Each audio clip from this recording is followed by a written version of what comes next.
இதுக்கு முன்னாடி போகுது, காலியா போகுது. ஏன் இவ்வளவு crowd-ஆன இடத்துல வாங்குனீங்க? உங்க ஸ்கூல் உங்க ஊர் பையன் வந்து என்ன பண்ணா பஸ்ல என்ன பண்ணா? பஸ்ல படியில தொங்கிட்டு காலை தேய்ச்சிட்டு போனானா? அவன் பேர் என்ன?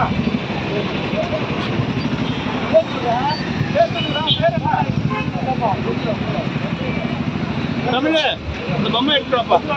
இப்ப என்ன பண்றீங்க? எடுத்துக்கிட்டு நோண்டி அடிக்கணும். தண்ணி இல்ல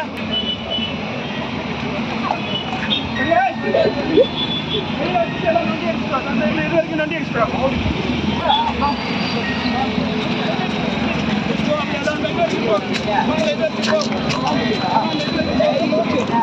யாரும் பனிஷ்மெண்ட் பண்ணல, உங்களோட விழிப்புணர்வு அவ்வளோதான்.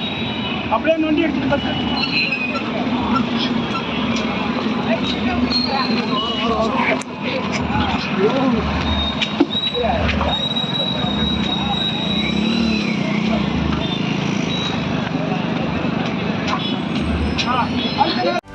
செய்திகளை உடனுக்குடனும் துல்லியமாகவும் தெரிந்து கொள்ள சப்ஸ்கிரைப் பண்ணுங்க.